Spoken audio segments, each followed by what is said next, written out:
بسم اللہ الرحمن الرحیم۔ السلام علیکم ورحمۃ اللہ وبرکاتہ۔ محترم دوستو، آج ہم جانیں گے کہ غدیر خم کیا ہے اور اس کی اہمیت کیا ہے۔ اہل تشیع یعنی شیعہ عید غدیر کیوں مناتے ہیں؟ سب سے پہلے عید غدیر کس نے اور کب منائی تھی؟ کیا عید غدیر منانا جائز ہے اور اہل سنت والجماعت کا اس حوالے سے کیا موقف ہے؟ یہی ہماری آج کی ویڈیو کا موضوع ہوگا اور آج ہم آپ کو اس حوالے سے مکمل اور مستند معلومات فراہم کریں گے۔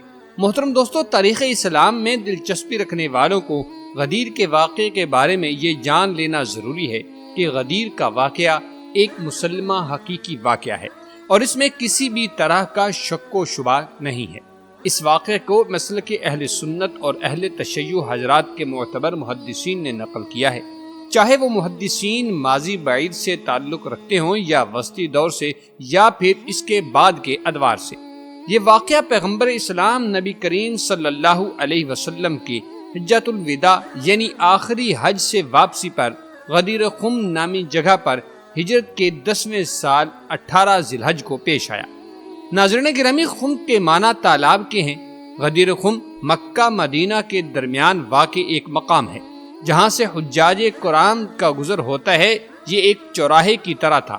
یہاں سے مکہ سے آنے والے حجاج کے راستے الگ الگ ہوتے تھے۔ مکہ، یمن، عراق، ہندوستان، مغربی ممالک اور مصر وغیرہ جانے والوں کا راستہ الگ الگ ہو جاتا تھا۔ یہ مقام جحفہ سے 4 کلومیٹر کے فاصلے پر واقع ہے اور مقام جحفہ مکہ مکرمہ کے شمال مغرب میں 200 کلومیٹر کے فاصلے پر واقع ہے۔ اس مقام پر چونکہ ایک چھوٹا سا تالاب تھا جس میں بارش کا پانی جمع ہو جاتا تھا، اس لیے اسے غدیر خم کہا جانے لگا۔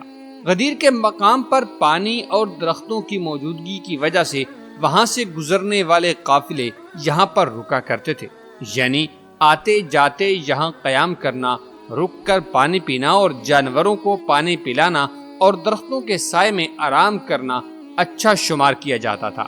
محترم دوستو، ذی الحج سن 10 ہجری کو نبی کریم علیہ السلام اپنے آخری حج سے واپسی مدینہ جا رہے تھے۔ رسول اکرم صلی اللہ علیہ وسلم ہجرت کے 10ویں سال کم و بیش 1,20,000 افراد کے ساتھ حج کی ادائیگی کے لیے مدینہ منورہ سے مکہ مکرمہ کی طرف روانہ ہوئے۔ رسول اللہ صلی اللہ علیہ وسلم کا یہ آخری حج حجۃ الوداع کہلاتا ہے۔ محترم دوستو، اس وقت حضرت علی کرم اللہ وجہہ الکریم تبلیغ کے سلسلے میں یمن گئے ہوئے تھے۔ جب آپ کو رسول خدا صلی اللہ علیہ وسلم کے حج پر جانے کی خبر ملی تو یمنی مسلمانوں کی ایک جماعت کے ساتھ مکہ کی طرف روانہ ہوئے اور اعمال حج کے آغاز سے پہلے ہی رسول اکرم صلی اللہ علیہ وسلم سے جا ملے تھے۔ حج کے اختتام پر رسول خدا صلی اللہ علیہ وسلم مسلمانوں کے ساتھ مکہ سے مدینہ کی جانب روانہ ہوئے۔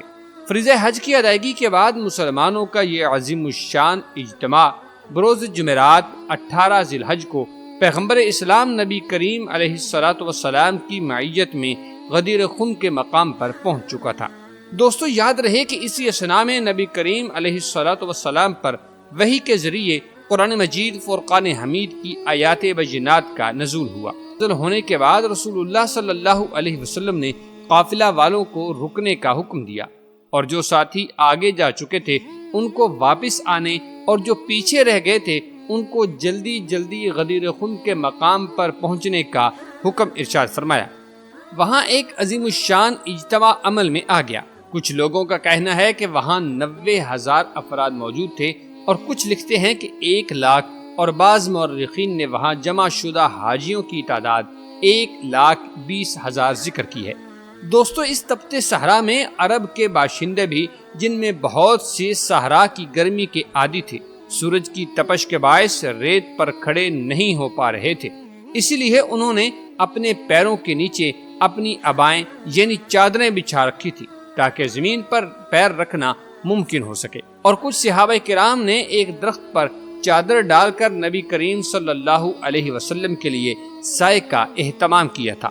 نماز ظہر ادا کرنے کے بعد جناب رسول اللہ صلی اللہ علیہ وسلم نے خطبہ ارشاد فرمایا، جو خطبہ غدیر کے خطبہ کے نام سے مشہور ہوا۔ دوستو، اس بات کا ذکر اہل سنت اور اہل تشیع دونوں کی کتابوں میں کیا گیا ہے۔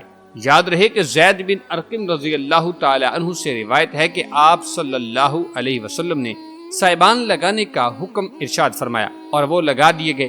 ایسے عالم میں پیغمبر اسلام صلی اللہ علیہ وسلم اپنی جگہ سے اٹھے اور اللہ کے نبی نے ارشاد فرمایا، حمد و ثنا صرف اللہ کے لیے ہے، اسی سے مدد مانگتے ہیں اور اسی پر ایمان رکھتے ہیں۔ اپنے نفس کی شر انگیزیوں اور اپنے کردار کی برائیوں سے اللہ کی پناہ مانگتے ہیں۔ مجھے لگتا ہے کہ عنقریب مجھے وصال کا بلاوا آنے کو ہے جسے میں قبول کر لوں گا۔ تحقیق میں تمہارے درمیان دو اہم چیزیں چھوڑ کر جا رہا ہوں جو ایک دوسرے سے بڑھ کر اہمیت کی حامل ہیں، ایک اللہ کی کتاب اور دوسری میری اطرت یعنی کہ آل ہے۔ اب دیکھنا یہ ہے کہ میرے بعد تم ان دونوں کے ساتھ کیا سلوک کرتے ہو، اور وہ ایک دوسرے سے جدا نہیں ہوں گی یہاں تک کہ حوض کوثر پر میرے سامنے دونوں اکٹھی آئیں گی۔ دوستو، اس کے بعد رسول خدا صلی اللہ علیہ وسلم نے اپنے چچا زاد بھائی اور داماد حضرت علی ابن ابی طالب کرم اللہ وجہہ الکریم کا ہاتھ پکڑ کر اٹھا لیا، یہاں تک کہ سب نے آپ کو رسول خدا صلی اللہ علیہ وسلم کے پہلو میں دیکھ لیا۔ اور اس کے بعد رسول اللہ صلی اللہ علیہ وسلم نے حضرت علی کرم اللہ وجہہ الکریم کا ہاتھ پکڑ کر فرمایا، اے لوگوں، کیا تمہیں معلوم نہیں کہ میں مومنوں کی جانوں سے بھی قریب تر ہوں؟ انہوں نے کہا، کیوں نہیں؟ آپ صلی اللہ علیہ وسلم نے پھر فرمایا، کیا تمہیں معلوم نہیں کہ میں ہر مومن کی جان سے بھی قریب تر ہوں؟ انہوں نے کہا، کیوں نہیں؟ راوی کہتا ہے کہ پھر آپ علیہ الصلوۃ والسلام نے امیر المومنین جناب علی ابن ابی طالب علیہ السلام کو لوگوں کے سامنے ہاتھوں پر اٹھا کر کہا، من کنت مولاہ فہذا علی مولاہ، اللہم وال من والاہ وعاد من عاداہ۔ راوی کہتے ہیں کہ رسول خدا صلی اللہ علیہ وسلم نے یہ جملہ 3 بار دہرایا تھا۔ ترجمہ: نبی کریم علیہ الصلوۃ والسلام نے جو ارشاد فرمایا وہ کچھ اس طرح تھا کہ جس کا میں مولا ہوں اس کا علی مولا ہے، اور اے اللہ تو اس شخص کو دوست رکھ اور اس کی سرپرستی فرما جو علی کو دوست رکھتا ہے اور اسے اپنا مولا اور سرپرست مانتا ہے، اور ہر اس شخص سے دشمنی کر جو علی کا دشمن ہے، اس کی مدد اور نصرت فرما جو علی کی مدد اور نصرت کرتا ہے، اس شخص کو تنہا چھوڑ دے جو علی کو تنہا چھوڑتا ہے۔ اس کے بعد جناب رسول اللہ صلی اللہ تعالی علیہ وسلم لوگوں سے مخاطب ہو کر فرمانے لگے کہ حاضرین، اس پیغام کو غائبین تک پہنچا دیا جائے، یعنی جو موجود ہیں وہ ان کو بھی بتا دیں جو اس وقت موقع پر موجود نہیں تھے۔ ناظرین گرامی، ابھی اجتماع منتشر نہیں ہوا تھا کہ اس موقع پر لوگوں نے حضرت علی کرم اللہ وجہہ الکریم کو مبارکباد پیش کی۔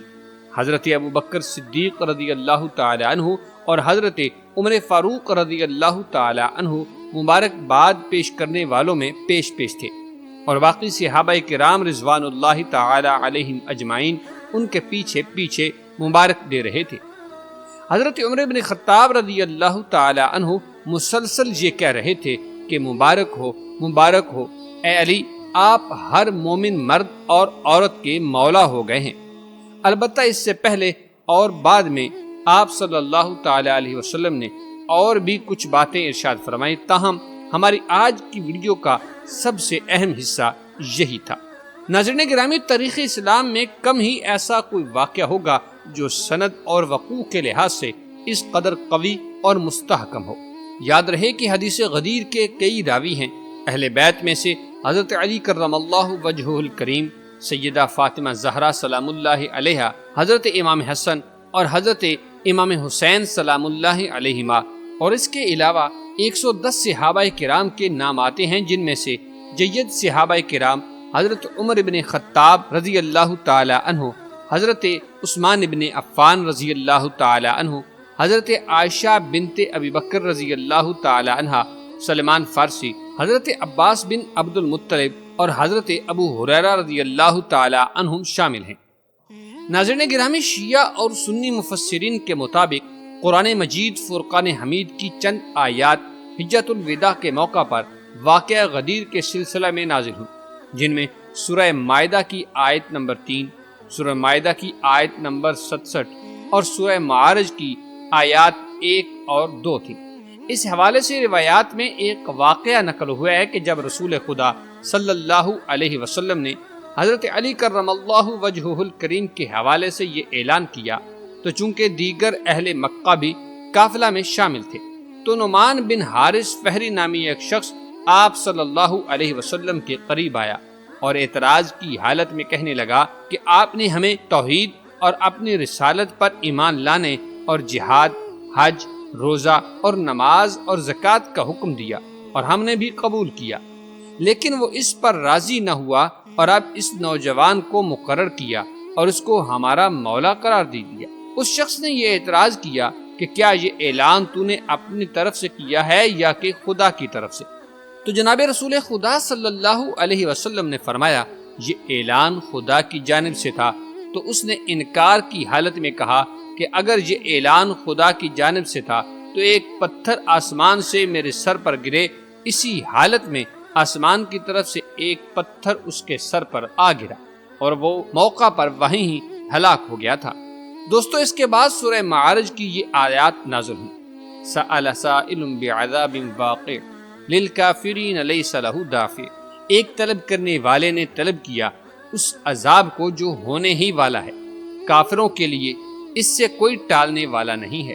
محترم دوستو، واقعہ غدیر خم کے حوالے سے حضرت علی کرم اللہ وجہہ الکریم فرماتے ہیں، اے مسلمانوں اور اے مہاجرین و انصار، کیا تم نے نہیں سنا کہ رسول خدا نے غدیر کے دن مجھے تمہارا مولا قرار دیا؟ اور سب نے کہا ہاں ایسا ہی ہے۔ سیدہ فاطمہ زہرا سلام اللہ علیہا فرماتی ہیں، گویا تم نہیں جانتے رسول خدا صلی اللہ علیہ وسلم نے غدیر کے دن کیا فرمایا۔ خدا کی قسم، اس دن آپ نے مقام ولایت کو اور امامت کو علی کے لیے مقرر اور استوار فرمایا تاکہ اس منصب کی نسبت تمہاری لالچ کی رسی کو کاٹ ڈالے۔ دوستو امام حسن علیہ السلام نے فرمایا، مسلمانوں نے رسول خدا صلی اللہ علیہ وسلم کو دیکھا اور آپ کی بات سنی۔ جب روز غدیر میرے بابا کا ہاتھ پکڑ لیا اور ان سے مخاطب ہو کر فرمایا کہ جس کا میں مولا اس کا علی مولا ہے۔ امام حسین سلام اللہ علیہ فرماتے ہیں کہ رسول خدا صلی اللہ علیہ وسلم نے میرے بابا جان علی علیہ السلام کو تمام آداب کے ساتھ پرورش فرما کر علی کو روحانی اور نفسیاتی لحاظ سے مستحکم کیا، عہدہ امامت ان کے سپرد کیا اور غدیر کے دن فرمایا، لوگو جس کا میں مولا اس کا علی مولا ہے۔ ناظرین گرامی، اس واقعہ میں کوئی شک و شبہ کی گنجائش نہیں اور یہ حقیقت ہے جو بیان ہو چکی ہے۔ اب بات کرتے ہیں عید غدیر کی۔ اہل تشیع یعنی شیعہ اس واقعہ سے حضرت علی کرم اللہ وجہہ الکریم کے لیے خلافت بلا فصل ثابت کرتے ہیں اور ان کا عقیدہ ہے کہ اس حدیث سے ثابت ہوتا ہے کہ حضرت علی کرم اللہ وجہہ الکریم بلا فصل خلیفہ اول ہیں اور ان سے پہلے تینوں خلفاء کی خلافت ناجائز ہے۔ اس لیے اہل تشیع ماہ ذی الحج کی 18 تاریخ کو اسی خطبہ کی مناسبت سے عید غدیر مناتے ہیں۔ اہل تشیع میں اس دن عید کی ابتدا حاکم معیز الدولہ نے کی تھی۔ اس نے 18 ذی الحج سن 351 ہجری کو بغداد میں عید غدیر منانے کا حکم دیا تھا۔ اس سے پہلے عید غدیر باقاعدہ طور پر عید کے طور پر نہیں منائی جاتی تھی۔ اہل سنت کے نزدیک اس عید غدیر کی شریعت میں کوئی حقیقت نہیں۔ دوسری طرف ماہ ذی الحج کی 18 تاریخ کو خلیفہ سوم امیر المومنین حضرت عثمان ابن عفان رضی اللہ تعالی عنہ کی شہادت بھی ہے۔ اہل سنت والجماعت کے مفسرین اور علماء کہتے ہیں کہ حضرت عثمان ابن عفان کی مخالفت میں اہل تشیع اس دن اپنے بغض کا اظہار کرتے ہیں، جبکہ اہل تشیع کے نزدیک اہل سنت کا یہ موقف غلط ہے اور وہ کہتے ہیں کہ حضرت عثمان ابن عفان کی تاریخ شہادت میں اختلاف ہے۔